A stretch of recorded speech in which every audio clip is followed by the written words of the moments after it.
तो देखता है कि रोड पे मतलब कभी किसी लड़की को देखा ही नहीं है, इतनी गंदी तरह से देखता है।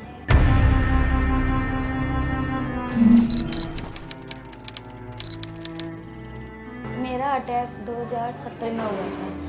मेरे ऊपर अटैक मेरे पापा ने करा था।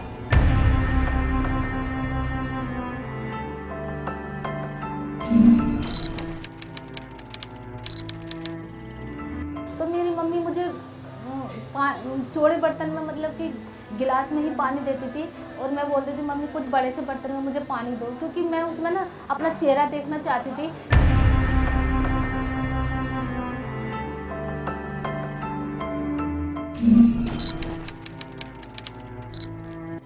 मतलब ऐसे मुंह ढक ढक के चलते, सब लोगों ने संग छोड़ दिया, मेरे रिश्तेदार ने, मेरी माँ के ने।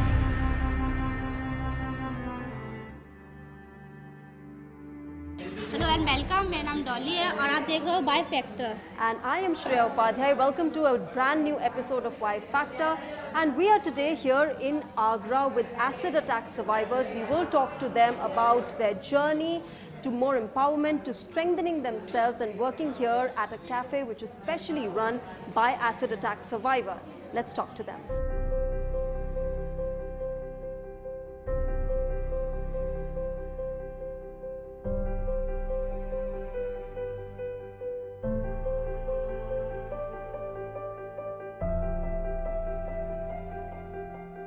Well, I've got Dolly with me. She's 19 years old and she is in fact an acid attack survivor. Her attack happened in 2013.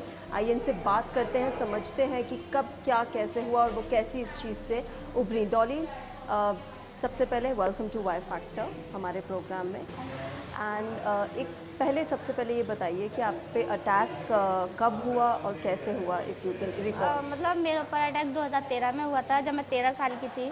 तो मतलब मैं स्कूल पढ़ने जाती थी, तो एक लड़का मेरे से बदतमीज़ी करता था। मैंने अपनी मम्मा को बोला तो मम्मी ने उसको डांटा, तो उसने बोला जब तू मेरी नहीं तो किसी और की नहीं, तो मेरे ऊपर एसिड डाल दे। मतलब मेरा उस टाइम मैं घर पे कैरम बोर्ड खेल रही थी, घर पे कोई भी नहीं था। घर पे आया, मेरे से बदतमीज़ी करने लगा। मैंने बोला यहाँ से जा, तो उसने एकदम से मेरे फेस पे एसिड डाल दिया। तो मतलब उस टाइम डाला था, मेरा ऊपर इतनी जलन होने लगी कि लगा किसने आग लगा दी था उस टाइप में। तो मुझे बहुत ज़्यादा पेनफुल हो रहा था उस टाइम। तो फिर मैंने मम्मी को बोला, मम्मी चिल्ला रहे, पर उस टाइम कोई भी नहीं था। तो फिर मैं नीचे जो मकान मालिक थे, तो उन्होंने नीचे सब लोग आए मेरे को देखने। तो फिर उन्होंने नीचे भाभी थी, उन्होंने मेरे फेस पे ठंडा ठंडा पानी डाला फ्रीज का। तो मतलब उससे भी राहत नहीं पहुंच रही थी। फिर मेरा अटैक 2017 में हुआ था। मेरे ऊपर अटैक मेरे पापा ने करा था।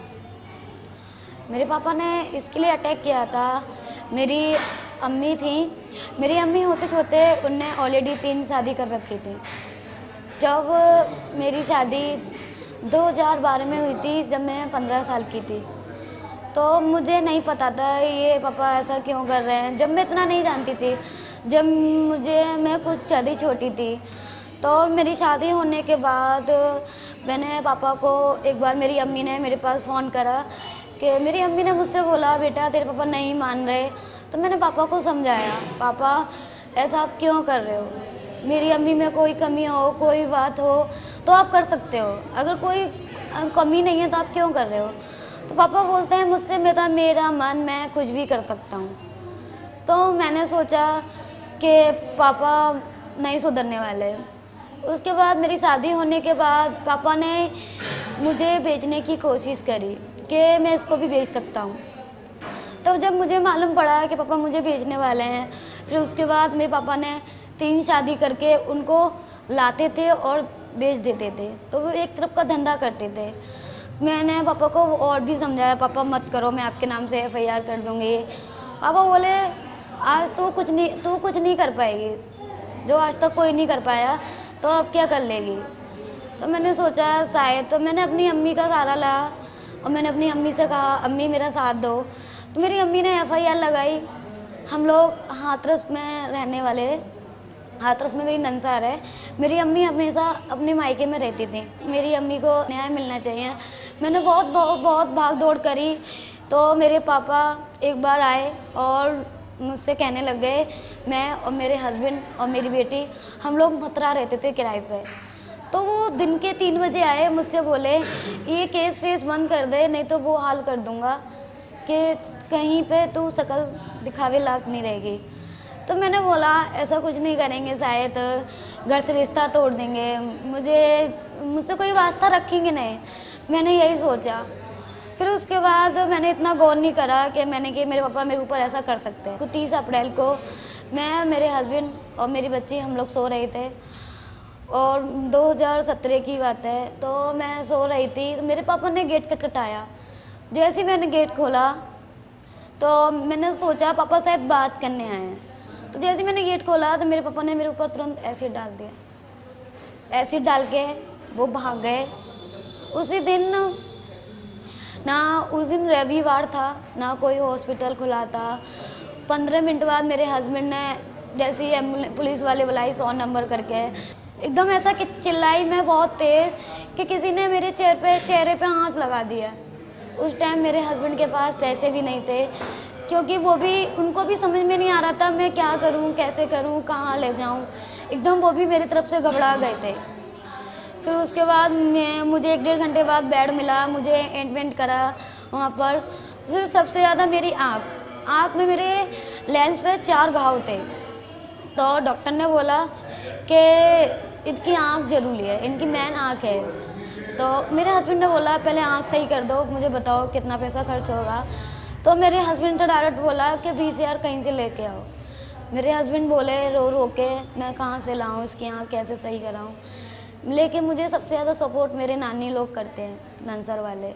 तो मेरे हस्बैंड ने मेरे भाई को फ़ोन करा, मामा के लड़के को। तो मेरे भैया आए। तो जब मेरा पैसे करके जब मेरे आँख का ऑपरेशन हुआ, मेरे चेहरे पे थोड़ा कारा कारा था, जैसे अटैक डाला, तेजाब डाला, मेरे हाथ पे भी था। तो डॉक्टर ने बोला अगर हम ये खाल नहीं निकालेंगे तो इनके दिमाग में, माइंड में गिरावट भी पड़ सकती हैं। तो मेरे हस्बैंड ने बोला आप निकाल दो। तो उनने ये समझा कि शायद इसको बेहोश करके, सुन करके करा जाएगा। मेरे हस्बैंड ने यही सोचे। जब मुझे वहाँ पर जैसे ले गए हॉस्पिटल के अंदर ऑपरेशन के उसमें, तो मेरे आंखों से पट्टी बांध दी और कानों से पट्टी बांध दी। ना मुझे बेहोश करा और ना मुझे सुन्न करा। मुझे सब मालूम पड़ रहा था, कहाँ कहाँ ब्लेड चल रहा है, कहाँ कहाँ क्या हो रहा है। मैं बहुत तेज़ चिल्ला रही थी, बहुत तेज़ वो हो रही मुझे एकदम बहुत। मैंने बोला अब रहने दो।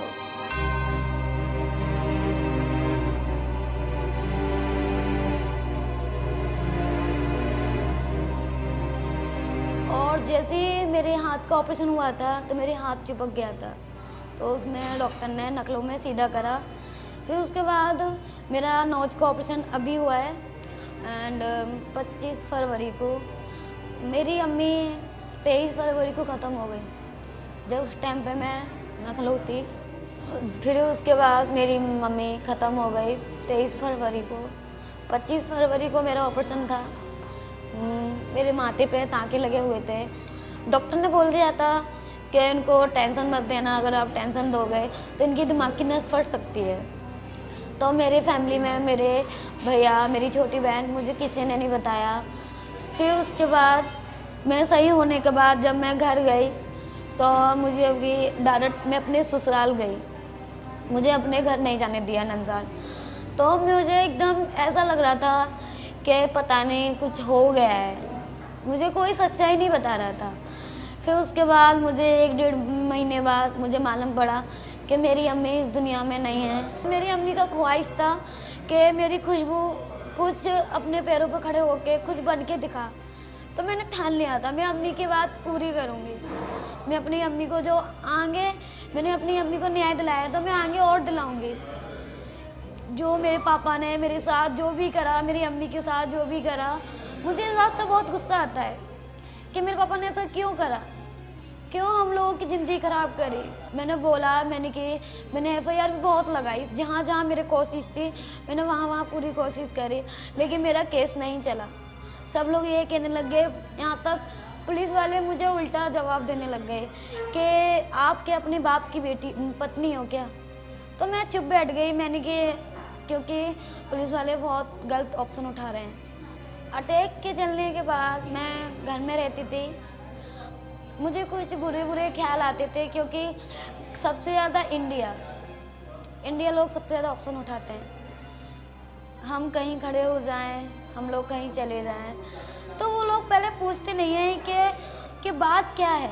वो अपनी तरफ से सोचने लग जाते हैं, अपने दिमाग लगाते हैं कि नहीं कुछ बुरा कर्म करा होगा, किसी के साथ शायद भाग रही होगी, कि बाप ने यूँ कर दिया, कि खुद ने आग लगा ली। ऐसा बहुत बुरा सोचते हैं। मैं जलने के बाद घर से बाहर नहीं निकलती थी, यहाँ तक मेरी बेटी मुझसे डरने लग गई। मेरी बेटी मेरे पास नहीं आती थी। अम्मी मेरी मुझे हमेशा समझाती थी कि आजकल तुझे करना है क्या है, तुझे शादी थोड़ी करनी है, तेरे पास बेटी है, तेरा इतना अच्छा हस्बैंड है तुझे प्यार करने वाला, ये थोड़ी है तू जिएगी मरेगी क्यों। और दुनिया सोचती है सोचने दो, तेरे मन में हमारे मन में जो है हम लोग हैं। मेरे ऊपर अटैक ऐसे हुआ था कि हम लोगों के पास खेती बाड़ी नहीं थी, जो जंगल के खेत होते हैं, और मेरे मम्मी पापा दूसरों के काम करते थे खेती का। तो उनके 3-4 साल से अनाज बोते थे खेतों में, तो उनकी आदत गंदी हो गई थी। तो मेरी मम्मी को वो पसंद करने लगा था, जो वो खेत वाला था किसान। तो मम्मी ने पापा से बोल दिया, पापा ने काम करना छोड़ दिया। उसी दौरान उनको रंजिश हो गई, तो थोड़ा सा ऐसी आपस में थोड़ा सा बोलचाल भी हो गई थी। तो हमें ये नहीं पता था मेरे पापा को कि वो ऐसा करेगा या इतनी दिल पे बात ले लेगा या ऐसा। तो कुछ समय के बाद में हमारे 3 जानवर मार दिए थे उसने। गाय भैंस जो होती हैं दूध देते हैं, तो हमने रात के 1 बजे उन्होंने पता नहीं किसी ने कुछ जहर दे दिया। तो रात के 1 बज रहा था, तो हमने किसी ने नहीं देखा कि उसको किसने मारा और क्या दिया। तो वो वाली घटना बीत चुकी थी हमारी। 1-2 महीने के बाद में मेरे दादा 80-90 साल के दुकान में सो रहे थे। तो दुकान का शटर या कुछ गेट वगैरह नहीं था, और रोड के किनारे ही हमारा घर आ रहा है। तो मेरे दादा रात के 3 बजे सो रहे, रात के 3 बजे एसिड फेंक दिया था। तो तब भी मतलब किसी ने नहीं देखा था, रात को सब सोए हुए थे अड़ोस पड़ोस वाले, तो किसी ने देखा ही नहीं कि कौन एसिड फेंक गया। तो मेरे दादा जब चिल्लाए कि मेरे ऊपर किसी ने गर्म पानी फेंक दिया, तो मेरे पापा और सब लोग, मेरे ताऊ चाचा सब आए, उन्होंने देखा था कि एसिड गिरा पड़ा। तो मेरे दादा पे एसिड ज़्यादा नहीं गिरा था, क्योंकि वो रजाई ओढ़े हुए थे, जाड़ों का मौसम था, तो वो रजाई ब्लैंकेट ओढ़ के सो रहे थे। और वो वाली घटना बीत गई। कुछ समय के बाद में 12 मई को दिन शनिवार का था, शाम को 7-7:15 बजे का टाइम था, और मेरी मम्मी मेरी चाची की दवाई लिवाने गई थी हॉस्पिटल, और शाम को मैं खाना बना रही थी, और बीच आंगन में जो लकड़ी का चूल्हा होता है, और हमारा मतलब घर कवर नहीं था, एकदम खुला घर था। तो मैं रोटी आटा गूंद रही थी, और मेरी मम्मी ने मैंने अपनी मम्मी से कहा, मम्मी मुझे लकड़ी ला दो, मुझे रोटी सेकनी है। मम्मी ने मुझे बाहर से लकड़ी ला के दी, और बस मम्मी ने लकड़ी ला के मेरे पास रखी हैं, और मम्मी हटी हैं, और वो मेरे ऊपर एसिड फेंक के चला गया। वो स्टील का जो जग होता है उससे उसने एसिड फेंका था, और मैंने उसको फिर अपनी आंखों से देख लिया था। काफ़ी सारी जली हुई हूँ मैं। तो मेरे अंदर एकदम सी आग सी हो रही थी, और मतलब जहाँ जहाँ पे मेरे एसिड गिरा था मेरे सारे कपड़े पिलंग गए थे, और एकदम से मुझे ना अंदर को ले गए, और कोई मल्लम लगा रहा, कोई तेल लगा रहा मेरे पर, मुझे चैन नहीं मिल रहा था, क्योंकि मेरे अंदर बहुत जलन मच रही थी। और मैं कुछ दूर तक उसके पीछे भागी हुई, तो पर वो एकदम से भाग गया, और मैं उसको पकड़ नहीं पाई। और फिर मेरे मम्मी पापा, मेरे ताऊ चाचा सब लोग वहाँ गए, थाने गए। तो वो लोग थाने में मेरी FRI नहीं लिख रहे थे, क्योंकि वो लोग ना हमारे से पहले मोटरसाइकिलों से चले गए थे, क्योंकि हमारे पास कोई साधन नहीं था घर का कि हम जा सकें जल्दी। तो हमने किसी का ट्रैक्टर किया था, जो गांव का ट्रैक्टर वैसे होते हैं, उनको उसमें लिटा के मुझे ले जाया गया। तो मैं 3-4 घंटे में थाने पहुँच पाई, काफ़ी दूर पड़ता हमारे यहाँ से। बिजनौर के हॉस्पिटल एक सरकारी है, नाम मुझे याद नहीं रहा उसका, और उसमें मुझे एडमिट किया। तो वहाँ पे मुझे ट्रीटमेंट ठीक नहीं मिल रहा था, बस इंजेक्शन लगा देते थे और कुछ नहीं कर रहे थे। ना ही वो बोतल लगा रहे थे मेरे, और ना ही मेरे कुछ मल्लम पट्टी, ना कुछ। तो जैसे मैं चिल्लाती थी, रोती थी कि मुझे जलन सी मच रही है, तो वो बस इंजेक्शन लगा देते थे, और इंजेक्शन ऐसा लगाते थे कि मुझे थोड़ी थोड़ी सी ना नींद सी आने लगती थी। तो बस मैं नींद में हुई, और जैसे ही इंजेक्शन का असर हटा मेरे से, तो मैं फिर रोने लगती थी। तो अगले दिन तक मुझे कोई ट्रीटमेंट नहीं मिला। तो मेरे चाचा दिल्ली में रहते हैं, तो उनको पता था कि सफदरजंग वो हॉस्पिटल जो है तो वो जलन का है, मतलब जलन विभाग है। तो मेरे चाचा ने बोले कि यहाँ पर लड़की ठीक नहीं होगी और सफदरजंग में इनको ले चलो। तो अगले दिन 13 तारीख को 3 बजे के आसपास और मुझे सफदरजंग के लिए रेफ़र करा लिया था। डायरेक्ट इमरजेंसी में लेके गए सफदरजंग हॉस्पिटल नई दिल्ली। तो वहाँ पे बहुत अच्छा ट्रीटमेंट मिला मुझे, एकदम पट्टी वट्टी, और उन्होंने ऐसा मल्लम लगाया, पट्टी करी कि ठंडा ठंडा लगता चला गया वो, और मुझे राहत सी मिलती चली गई। हाँ, और गिलगोस भी चढ़ाया उन्होंने, दवाइयाँ भी दी। तो वहाँ पे मेरा 8-9 महीने ट्रीटमेंट चला शुरू में। मेरे केस में मम्मी पापा का और मेरे चाचा चाची, मतलब मेरी फैमिली का तो फुल सपोर्ट रहा है, मेरे भैयों का। आज भी मुझे इतना सपोर्ट करते हैं, उनकी सपोर्ट की वजह से। और उन्होंने मेरे साथ में इतना किया कि मैं बच गई, मेरी जान बचाई और मैं यहाँ तक हूँ, आज मैं यहाँ पे बैठी हूँ आप सबके सामने। तो उनका सपोर्ट तो पूरा रहा है। और रिश्तेदारों ने मुझे सपोर्ट नहीं करा, और गांव से भी सब डरते थे कहीं हम फंस ना जाएं, और कोई सपोर्ट, मतलब कोई सामने नहीं आता था। सोचते तो सब थे, जानते सब थे कि हाँ गलत हुआ है लड़की के साथ या इनके साथ में, 3 जानवर मार दिए हैं, पहले इनके दादा पे एसिड फेंक दिया है।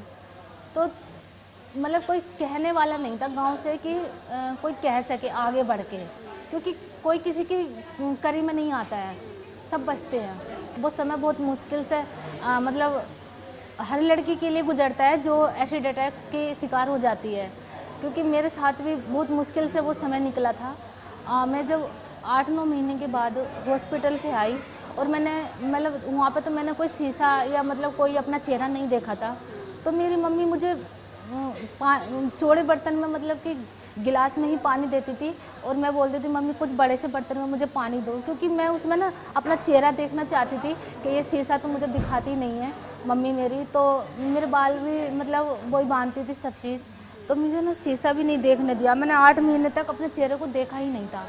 और जब मैं 8 महीने के बाद घर से आई, वहाँ से हॉस्पिटल से घर आई, और जब मैंने अपने आप को देखा तो मैं मतलब मुझे ऐसा लगा कि मैं कैसी थी कैसी हो गई। तो मैंने मतलब जीने की आस छोड़ दी थी। मैंने सोचा कि मैं अब मतलब जीऊँगी नहीं, मतलब मुझे जीना ही नहीं है ऐसे फेस को लेके। तो उस समय पे मेरी मम्मी पापा और मेरे सब लोग समझाते मेरे को कि हमने आपके लिए क्या नहीं किया, आप जल गई हो तो क्या हो, हमारे लिए वैसे ही पहले जैसी हो, ये वो। तो उन लोगों ने मेरा हौसला इतना बढ़ाया कि मैं मरना चाहती थी और जीना नहीं चाहती थी। पर मैंने एक लफ्ज़ से सोचा, इन लोगों ने मेरे लिए कितना 8-9 महीने तक हॉस्पिटल के बाहर सोए, बारिश में, जाड़, उसमें पूरी बरसात निकल गई थी। तो मैंने एक तरफ से सोचा कि मुझे जीना चाहिए, और कोई बात नहीं, मेरा फेस जल गया तो क्या है, मैं इसी फेस को लेकर जीऊँगी। और मैंने अपने अंदर एक हिम्मत जुटाई, और मैंने जीने की अपने अंदर एक चाहत बना ली। एक सर्वाइवर्स हैं, तो उनसे मिली, उन्होंने मेरे बारे में पूछा, उन्होंने बताया यहाँ के बारे में, और मुझे आलोक भैया जी का नंबर दिया।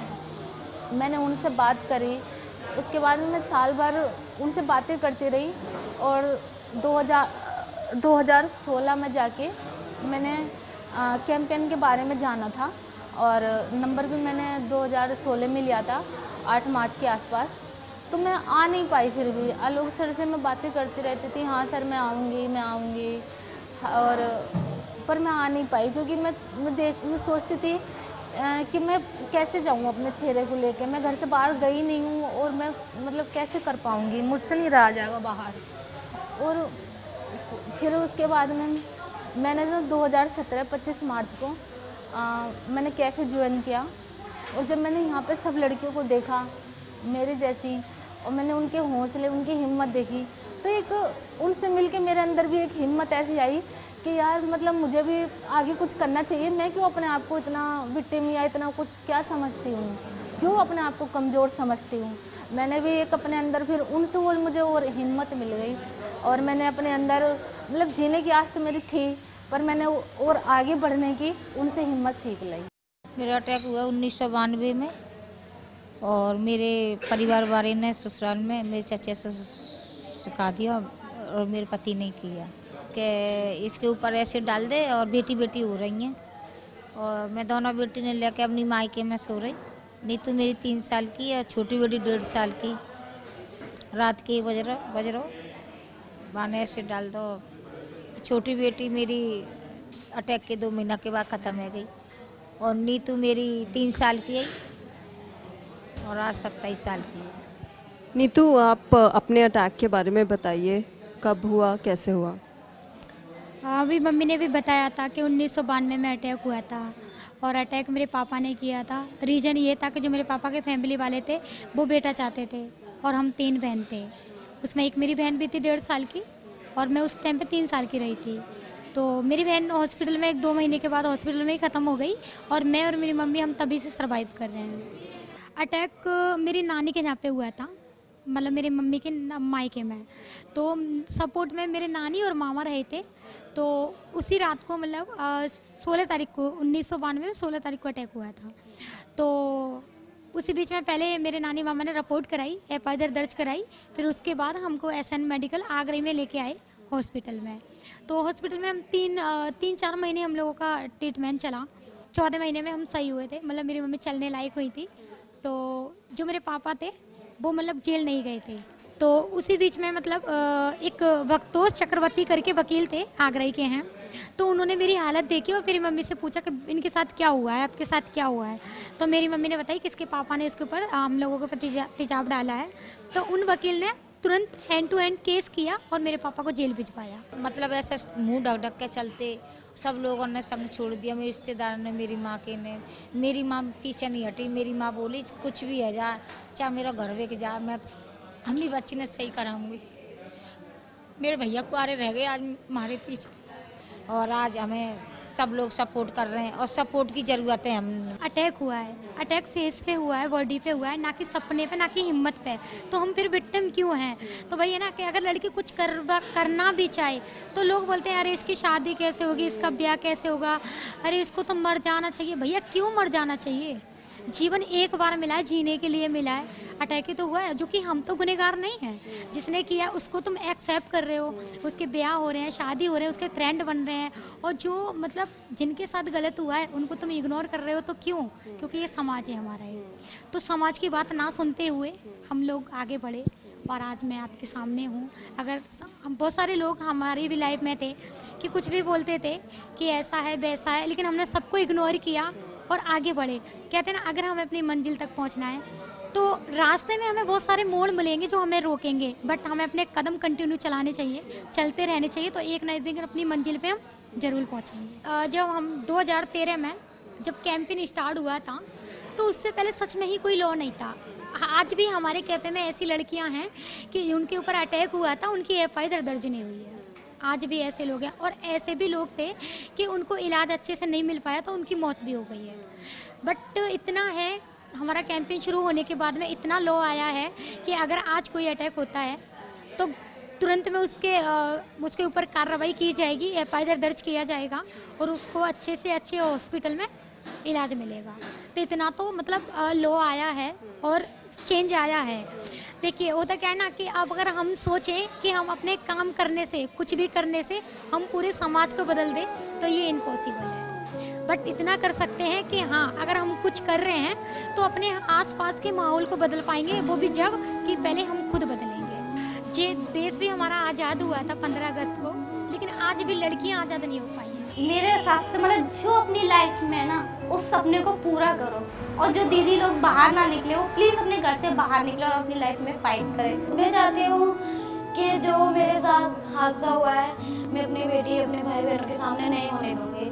Well, Rupa, Madhu, Shabnam, Bala, Khushbu, Reshma, the list is long here of acid attack survivors, but the good news is that all of these girls have empowered themselves and left behind those unfortunate incidents of acid attacks. They're inspiring us every day and strengthening themselves in their very special way. And this is what should inspire all of us each day of our lives. But this is it in Y Factor this time. We will come back with another special episode next week. But till then, you can give us your feedback at yfactorddnews@gmail.com. You can also follow us on Twitter at DD News Live. Thanks very much for joining us this time around. Namaskar. जो दिल से लगे उसे कह दो हाय हाय हाय हाय, जो दिल ना लगे उसे कह दो बाय बाय बाय बाय। दिल ने